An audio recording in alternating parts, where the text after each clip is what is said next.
Hello guys, welcome back to Cooking Tamila YouTube channel. சரி வாங்க இந்த வடகறி எப்படி செய்யறதுன்னு பார்க்கலாம். தேவையான பொருட்கள் 2 வெங்காயம், 2 தக்காளி, 4 பச்சை மிளகாய்,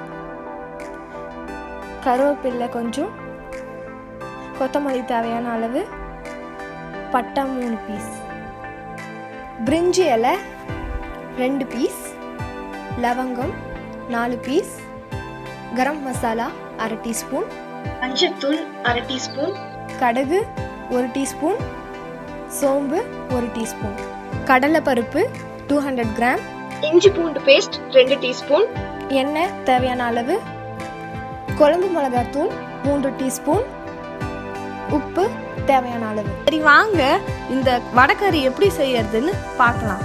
முதல்ல எல்லாமே கட் பண்ணி ரெடியாக வச்சுக்கணும்.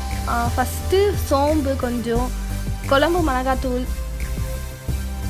மஞ்சள் தூள், கடுகு, பிரிஞ்சி இலை, லவங்கம்,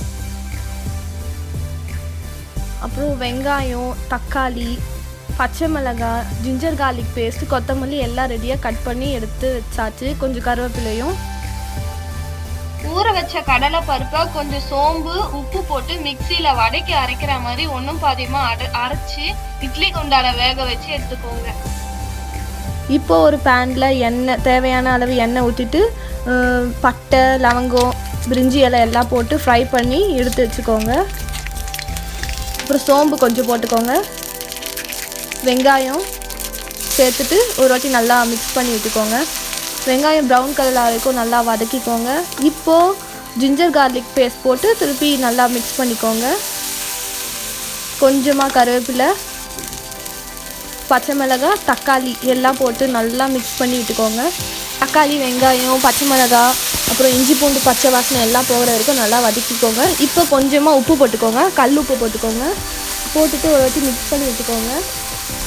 இப்போ கொஞ்சமாக கொத்தமல்லி போட்டு மிக்ஸ் பண்ணி வச்சுக்கோங்க. கொஞ்சம் எடுத்து வச்சுக்கோங்க, லாஸ்ட்டில் கார்னிஷ் பண்ணி வச்சுக்கலாம். இப்போது அந்த கொத்தமல்லி லைட்டாக சுருங்கிடுச்சு, எல்லாமே வெந்துருச்சு. இப்போ பாருங்கள், எல்லாமே தக்காளி எல்லாமே நல்லா வெந்துருச்சு. இப்போ கொஞ்சமாக ஜீரகம் போட்டுக்கோங்க. போட்டுட்டு நல்லா மிக்ஸ் பண்ணி வச்சுக்கோங்க. இப்போ கொஞ்சமாக மஞ்சள் தூள், அப்புறம் குழம்பு மிளகாத்தூள், கரம் மசாலா எல்லாம் போட்டு நல்லா மிக்ஸ் பண்ணி விட்டுக்கோங்க. அந்த மசாலாவோட பச்சை வாசனை எல்லாம் போகிற வரைக்கும் நல்லா மிக்ஸ் பண்ணி விட்டுக்கோங்க.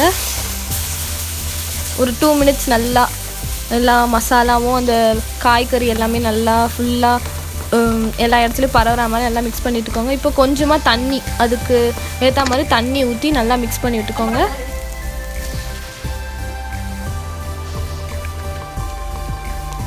இப்போ தண்ணி கொதிக்கிற வரைக்கும் வெயிட் பண்ணுவோம். இப்போ தண்ணி நல்லா பபுள்ஸ்லாம் விட்டு கொதிச்சிட்ருக்கு. இப்போது இட்லி பாத்திரத்தை வேக வச்சு அந்த கடலை பருப்பு வடையை நல்லா கொஞ்சம் உதிரியாக ஆக்கி சால் நல்லா போட்டுக்கோங்க. போட்டுட்டு ஒரு வாட்டி நல்லா மிக்ஸ் பண்ணி விட்டுக்கோங்க. இப்போ அந்த வடை அந்த தண்ணியில் நல்லா ஊறுற வரைக்கும் நல்லா குக் பண்ணுங்கள்.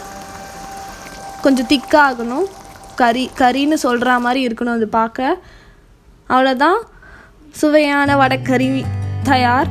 இதை நீங்கள் இட்லி கூட வச்சு சாப்பிட்லாம், தோசைக்கும் நல்லாயிருக்கும். இந்த வீடியோ உங்களுக்கு பிடிச்சிருந்தா லைக் பண்ணுங்க, ஷேர் பண்ணுங்க, மறக்காம குக்கிங் தமிழா யூடியூப் சேனலுக்கு சப்ஸ்கிரைப்